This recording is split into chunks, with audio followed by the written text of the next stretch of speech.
Graça e paz. Hoje faremos uma reflexão sobre o Evangelho do nosso Senhor Jesus Cristo, segundo Mateus, capítulo 22, do versículo 15 ao 22.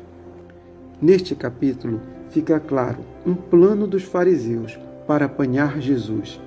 Em seus versos 16 e 17 está registrado que "E enviaram-lhe os seus discípulos com os herodianos, dizendo: Mestre, bem sabemos que és verdadeiro, e ensinas o caminho de Deus segundo a verdade, e de ninguém se te dá, porque não olhas a aparência dos homens.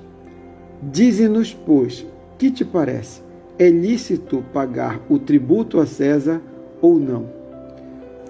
Russell Norman Chaplin, em sua obra O Novo Testamento Interpretado, versículo por versículo, ensina que a imagem cunhada na moeda, citada em Mateus, capítulo 22, versículo 19, era provavelmente de Tibério. Contudo, pela história dos judeus, os primeiros Herodes evitaram a prática de estampar efígies em moedas, por causa dos preconceitos judaicos contra isso. Mas o tetrarca Filipe introduziu efígies nas moedas judaicas, e isso foi seguido por Herodes Agripa I. Além do que, as moedas cunhadas em Roma e que circulavam pela Palestina na época de Jesus eram utilizadas pelos judeus. O renomado teólogo ensina que Jesus, percebendo a trama, sabiamente forçou aqueles homens a reconhecerem que estavam realmente sujeitos ao governo de Roma, pois eles mesmos é que levavam aquelas moedas nos bolsos, comprando produtos com elas e, sem dúvida, desejando amealhar a maior quantidade possível de tais moedas. Irmãos, a palavra de Deus nos revela que transparecemos, refletimos aquilo ou aquele que idolatramos. O certo é que somos moldados como aquela moeda, com a imagem do imperador romano. E assim, com o tempo, vamos sendo transformados.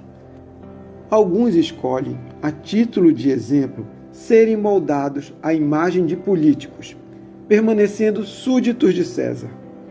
Outros de uma ideologia. Outros se deixam enganar por falsos líderes religiosos. Alguns são influenciados por más companhias. Também existem aqueles que são transformados segundo o dinheiro, os bens materiais, as bebidas, as drogas, e ainda existem os que cultivam o próprio ego, a própria força e até o próprio corpo. Mas Jesus, a luz do mundo, nos ilumina, mostrando que é o caminho, a verdade e a vida, e que ninguém vai ao Pai a não ser por meio dele. João, capítulo 14, versículo 6.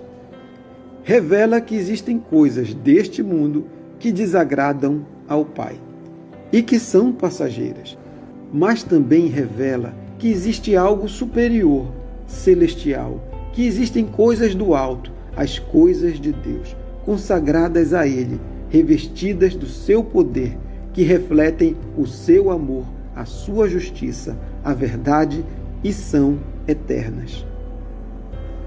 As Escrituras Sagradas nos revelam que feliz é aquele que busca ao Senhor.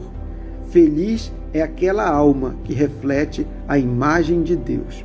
A palavra também nos ensina que o Pai nos criou à sua imagem e semelhança, nos apresentando no Evangelho de Cristo que o seu propósito é que sejamos aperfeiçoados, transformados segundo a semelhança de Jesus. 1 Coríntios, capítulo 11, versículo 1. Efésios, capítulo 5, versículo 1. Tessalonicenses, capítulo 1, versículo 6. E Filipenses, capítulo 2, versículo 5 ao 8. Portanto, dê a Deus o que é de Deus. Irmã, irmão, desejo que você seja uma pessoa cheia do Espírito Santo de Deus e que Ele te transforme segundo a semelhança de Jesus Cristo. Amém? Vamos orar? Amado Pai, graças lhe damos pela Tua palavra.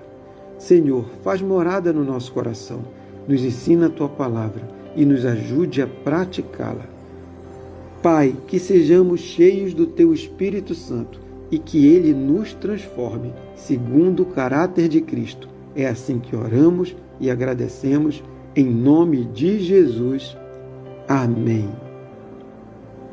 Eu sou o pastor Cleverson Rocha e este foi o devocional de hoje.